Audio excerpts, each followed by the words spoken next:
শিয়াদেরকে আমাদের অনেকে মুসলিম ভাই মনে করে, তাদের নেতাকে আমাদের নেতা মনে করে, এটা কি সঠিক? শিয়া আসলে অনেক রকমের। এখন ঢালাওভাবে সব শিয়া কাফের এটা বলা মুশকিল, আবার সব শিয়ারাই বা তাদের হুজুরদেরকে টুপি দাড়ি পাগড়ি দেখলেই আমরা বড় বুজুর্গ মনে করব, এটাও মুশকিল। সহজভাবে বলি, বাংলা পৃথিবীব্যাপী পীর মুরিদির প্রচলন আছে। এখন কিছু কিছু পীর সাহেবদের দরবারে মুরিদরা সেজদা করে, জীবিতকেও সেজদা করে, যারা কবরবাসী তারা বলে মরে নাই তাকেও সেজদা করে। কিছু কিছু দরবার আছে।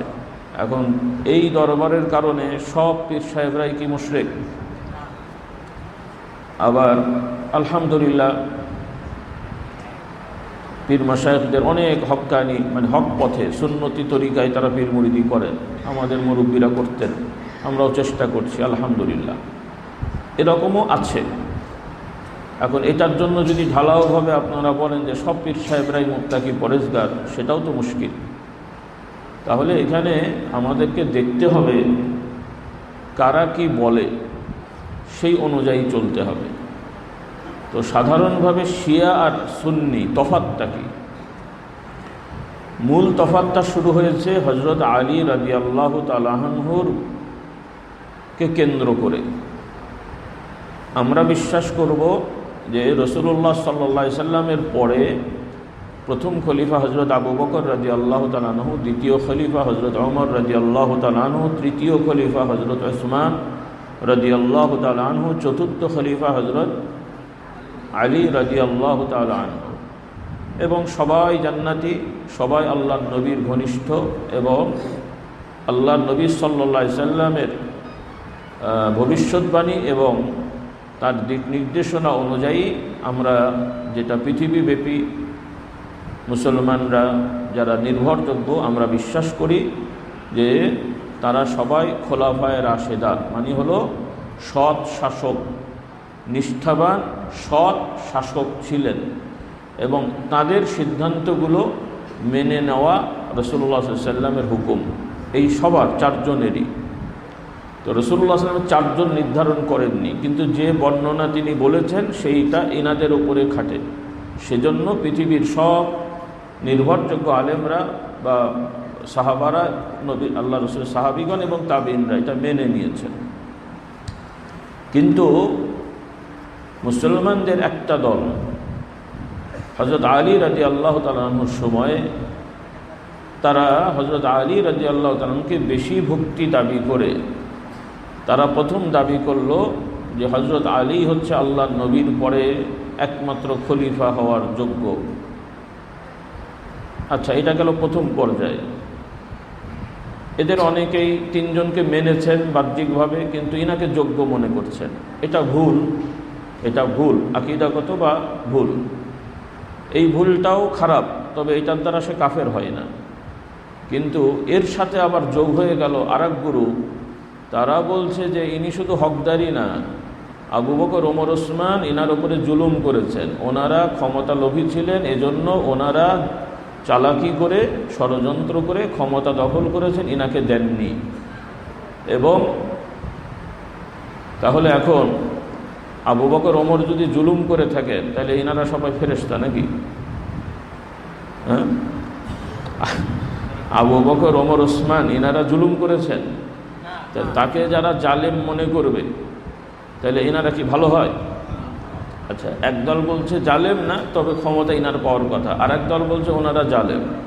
আবার আর একদল আরও একটু বেড়ে গেছে যে এনারা যেহেতু হযরত আলীকে দেননি, আর তাদের ভাষায় হযরত আলী ছিলেন আল্লাহর নবীর ওসিয়তকৃত, কাজেই তারা নবীর হুকুম না মানার কারণে মুরতাদ হয়ে গেছে। এখন যারা বলছে, যে লোকটা বলবে যে হযরত আবু বকর ওমর মুরতাদ হয়ে গেছে, উনি তো খাঁটি মুসলমান নাকি? এখন বোঝেন এবার। তবে যে লোকটা বলছে আবু বকর ওমর মুরতাদ হয়ে গেছে, সেই লোকটা যদি মোটা পাগড়ি পরে, বড় দাঁড়িয়ে রাখে, হাতে তসবিহ পরে, চেহারাও নুরানি লাগে, তাও তো বুজুর্গ নাকি? হ্যাঁ, এই ঝামেলাটা এখানে। তাহলে শিয়াদের অনেক হুজুররা আছে। আমি যদি এখানে আপনাদের এক একটা, এখন না, যদি এমনি ছবি দেখাতাম যে ভাই এই লোকটা দেখতে কেমন, মনে করেন খুব বড় আল্লাহওয়ালা, কারণ মাশাআল্লাহ নাউজুবিল্লাহ মাথায় একটা পাগড়ি, সুন্দর বড় দাড়ি। আর আরবি তো আপনারা বোঝেন না, যদি ওয়াজ ছেড়ে দিই দেখবেন খুব মিষ্টি মিষ্টি আরবিতে কথা বলছে, কিন্তু ওই মিষ্টি মিষ্টি আরবি কথা হলো মানে ওয়াজে তারা বলে এই যেগুলো আমি বললাম, আবু বকর ওমর এনারা জুলুম করেছেন, মুরতাদ হয়ে গেছেন। রাসূলুল্লাহ সাল্লাল্লাহু আলাইহি ওয়াসাল্লামের দুইজন স্ত্রী উম্মুল মুমিনিন হযরত আয়েশা, হযরত হাফসা, একজন হযরত আবু বকর রাদিয়াল্লাহু তাআলা আনহুর মেয়ে, আর একজন হচ্ছে হযরত ওমর রাদিয়াল্লাহু তাআলা আনহুর মেয়ে। আর শিয়াদের এই হযরত আলী রাদিয়াল্লাহু ভক্ত দাবিদারদের একটা গ্রুপ, মানে অনেকেই বিশ্বাস করে যে আয়েশা এবং হাফসা দুই সতীন ষড়যন্ত্র করে আল্লাহর নবীকে বিষ খাইয়ে হত্যা করেছে। এখন যারা আয়েশা এবং হাফসা উম্মুল মুমিনিনকে দাবি করে যে তারা হত্যাকারী, নবীকে বিষ খাইয়ে হত্যা করেছে, এগুলো মুসলমান তো নাকি? বড় দাড়ি থাকলেও, ইসলামের সাইনবোর্ড থাকলেও। তাহলে যারা এই ধরনের, আগে বুঝতে হবে যে অনেকে জানে না, তারা মনে করছে ইসলাম লেখা আছে, কি বলে লেখা আছে। বাংলাদেশের অনেক নাস্তিক দল বা বামপন্থী দল নাম কিন্তু ইসলামের নামের সাথে আছে, অমুক ইসলাম, কিন্তু লোকটা কিন্তু নাস্তিক। তার মানে কি সেই ইসলাম? হ্যাঁ, সেজন্য আমরা বলবো, এখন সাম্প্রতিক যেটা প্রশ্ন উঠেছে, যে বেচারা মারা গেছে তার অবস্থা স্পষ্ট না, কিন্তু ইরানের যে শাসন ব্যবস্থা এবং এই শাসন ব্যবস্থায় যত আলেম ওলামা আছে, এর একটা বড় অংশ, আমি যে কথাগুলো বললাম, হযরত আবু বকর ওমর ওসমানকে গালাগালি করা, আয়েশাকে গালাগালি করা, এগুলো হচ্ছে তাদের ওয়াজের একটা বড় পয়েন্ট, বিষয়, এদের বড় অংশ।